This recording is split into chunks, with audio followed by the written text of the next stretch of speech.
नमस्कार दोस्तों।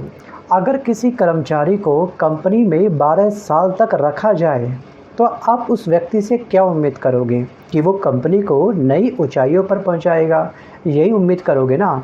अगर किसी व्यक्ति को किसी टीम का कप्तान बनाया जाए 12 साल तक के लिए तो आप उससे क्या उम्मीद करोगे? हम उससे उम्मीद यही करेंगे कि वो हमारे देश के लिए ट्रॉफ़ी लाएगा, हमारे देश को ट्रॉफ़ी जिताएगा। लेकिन अगर किसी प्रधानमंत्री को देश की जनता लगातार 12 साल तक सत्ता में बिठाए तो सवाल बनता है ना कि आखिरकार 12 साल बाद देश कहाँ पहुँचा? क्योंकि कुर्सी पर सबसे ज़्यादा समय बैठना और देश को सबसे ज़्यादा आगे ले जाना दोनों अलग अलग बातें हैं।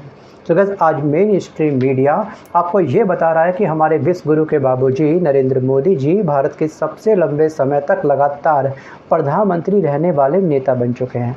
ये हम लोग सुन रहे हैं और इस समय स्ट्रीम मीडिया के अंदर इस चीज़ का डंका पीटा जा रहा है।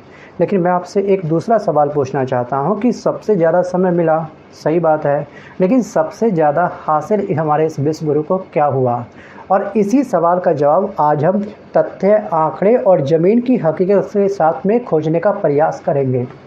शुरुआत करेंगे उसी दौर से जिस समय इस सरकार की शुरुआत हुई थी, वर्ष 2014। आपको याद होगा ना, देश को इस सरकार ने बहुत सारे वादे दिए थे।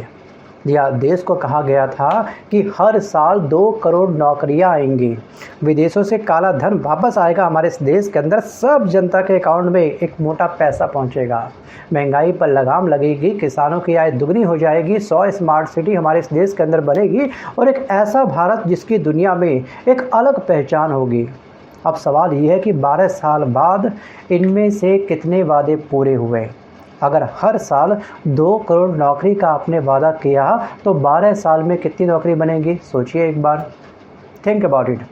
24 करोड़ नौकरियां बन चुकी होती। 24 करोड़ नौकरियां दोस्तों। अब अगर 26, बेरोजगारी दर आज कितनी है? 5.2% के आसपास, यानी लगभग पूरे अमेरिका की आबादी जितने लोगों को रोजगार की आज आवश्यकता है। लेकिन आज भी लाखों युवा प्रतियोगिता परीक्षाओं के फॉर्म भर रहे हैं, पेपर लीक झेल रहे हैं और रिजल्ट का इंतज़ार कर रहे हैं और अमृतकाल में रोजगार नहीं मिला, लेकिन मोटिवेशन स्पीच हमको भर भर के मिली, परीक्षा पर चर्चा।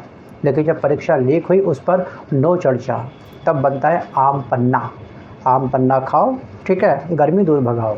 दोस्तों, अब बात करते हैं विज्ञापन वर्सेस विकास के बारे में। और दोस्तों, एक आंकड़ा बड़ा दिलचस्प है। सरकारी विज्ञापनों पर हजारों करोड़ रुपए खर्च किए गए। जी हाँ, सरकार की उपलब्धियों का प्रचार करने में जितनी मेहनत लगी उतनी मेहनत अगर वादे पूरे करने में लगती तो तस्वीर शायद आज अलग होती। आज हालत और हालात ये हैं कि देश का आम आदमी ये कहता है कि काम बाद में दिखता है, वर्तमान की सरकार का विज्ञापन पहले दिख जाता है। इस तरह के वीडियो या फिर ग्राउंड रिपोर्टिंग जो करी गई है कुछ रिपोर्टर के द्वारा, इस तरह के वीडियो को बहुत सारे मिल जाएंगे। सर, मोदी युग की सबसे बड़ी ताकत क्या रही पता है? प्रचार। और राजनीति में प्रचार मानता हूं कि ज़रूरी है, लेकिन सवाल वही है, प्रचार उपलब्धियों का होना चाहिए था या फिर उपलब्धियों की जगह लेना चाहिए था प्रचार ने? क्या हुआ हमारे साथ? और दोस्तों, युवाओं से ये कहा गया था कि स्टार्टअप करो, अपना स्किल सीखो, आत्मनिर्भर बनो। ये सब अच्छी बातें हैं, लेकिन नौकरी की जिम्मेदारी कौन लेगा? जब लाखों पद खाली हो, जब भर्ती प्रक्रिया सालों तक लटकी हो, जब परीक्षा से ज़्यादा पेपर लीक की खबरें हो, तो युवा सवाल पूछेंगे, चाहे वो कॉकरोच बन के ही पूछें। और पूछना इन सब का अधिकार भी है, क्योंकि वोट उन्होंने दिया था आपको, तो सवाल वो आपसे पक्का पूछेंगे और जवाब देना आपका कर्तव्य बनता है। सोचिए, zero conference PM Modi ji के द्वारा, आखिरकार क्यों? Think about it. और सर, 2014 में जब चुनाव का दौर था, एक बहुत बड़ा मुद्दा था काले धन को लेकर के। जी हाँ, भगोड़े के पास जा करके हम उनसे काला धन वापस लेके आएंगे और विदेशों में जमा काला धन, ये कहा गया था ना। देश को लगा कि भैया अरबों खरबों रुपए वापस आएंगे, सबके अकाउंट में पैसा जाएगा, जनता अमीर हो जाएगी। लेकिन साल गुजरते गए गुजरते गए गुजरते गए और जनता ने एक अलग ही यहाँ पर बहुत बड़ी कह सकते हैं लिस्ट देखी। कुछ बड़े कारोबारी देश छोड़ करके विदेश चले गए और लोग पूछते रहे, काला धन आया या धन वाले चले गए? हमारे देश से वो लोग स्कैम करके किसी दूसरे देश फरार हो गए, हम बस केवल देखते रहे। और जो पकड़ने थे वो तो उड़ गए, जो पूछ रहे थे उन्हें देशद्रोही बताया जा रहा है वर्तमान की सरकार के अंदर। अब बात करते हैं दोस्तों हमारे और आपके जेब के बारे में। जी हाँ, डिस्काउंट के बारे में, महंगाई के बारे में।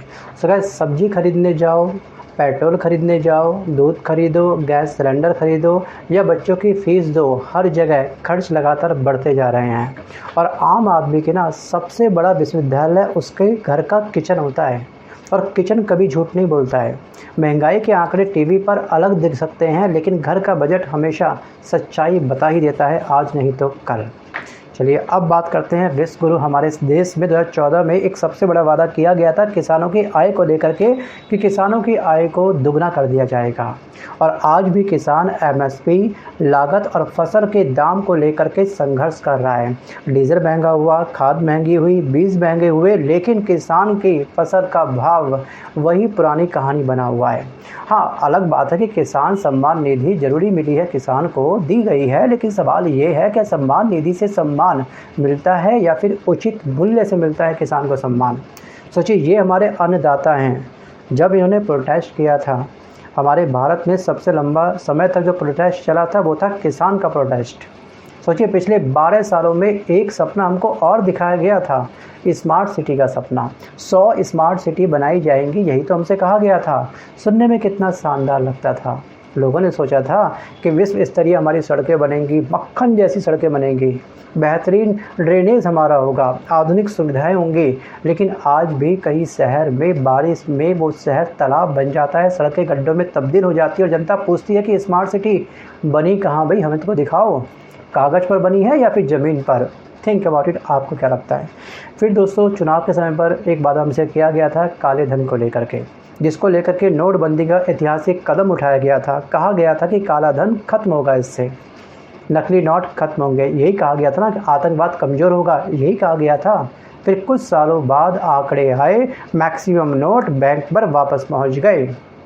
परेशानी किसको हुई? आम जनता को। लंबी लंबी लाइन में जनता लगी रही। सवाल फिर खड़े हुए, क्या लक्ष्य पूरे हो पाए काले धन को लेकर के? और दोस्तों, जीएसटी को वन नेशन वन टैक्स कहा गया था, लेकिन छोटे व्यापारियों का अनुभव अक्सर अलग कहानी सुनाता है आज भी। वो भी जीएसटी की मार से आज परेशान हैं। दोस्तों, अब सिर्फ हम लोग इस सरकार की आलोचना नहीं करेंगे, इस सरकार ने बहुत कुछ अच्छा भी किया है। जी हाँ, इसकी सरकार के अंतर्गत बहुत कुछ अच्छा भी हुआ है। जैसे देश में हाईवे बने हैं, एक्सप्रेसवे बने हैं, रेलवे इंफ्रास्ट्रक्चर में सुधार हुआ है, डिजिटल पेमेंट में क्रांति आई है, और यूपीआई ने दुनिया को प्रभावित किया है, और कई क्षेत्रों में निर्माण कार्य तेज हुआ है। ये उपलब्धियां हैं, ध्यान रखिएगा, और इन्हें स्वीकार करना चाहिए हम सभी को। लेकिन ये बात विपक्ष के लिए भी लागू होती है। जहाँ काम हुआ वहाँ श्रेय मिलेगा, जहाँ सवाल है वहाँ सवाल भी होंगे। ध्यान रखिएगा, जहाँ पर कार्य है आपके कार्य के ऊपर सवाल भी उठेंगे, और लोकतंत्र में दोनों साथ चलते हैं, सवाल भी और जवाब भी। और दोस्तों, 12 साल बहुत लंबा समय होता है, इतना लंबा कि कोई सरकार बहाने नहीं बना सकता कि उसको समय कम मिला। इतना लंबा ये 12 साल का समय होता है कि उपलब्धियां भी उसकी दिखनी चाहिए और जवाबदेही भी होनी चाहिए। जैसे सवाल मोदी जी से नहीं, सवाल सत्ता से है। जी हाँ, इस वर्तमान की सरकार से है, सरकार में तमाम जो नेता हैं उन सब से है, क्योंकि लोकतंत्र में जनता मालिक होती है, और मालिक को हिसाब मांगने का पूरा हक होता है, पूरा राइट होता है, अधिकार होता है। और दोस्तों, आखिर में सिर्फ एक लाइन, इतिहास ये नहीं पूछेगा कि कुर्सी पर कौन सबसे ज़्यादा दिन बैठा था, इतिहास ये पूछेगा कि कुर्सी पर बैठ करके देश के लिए उस व्यक्ति ने आखिरकार क्या किया। देश का विकास किया, फिर देश का सर्वनाश किया।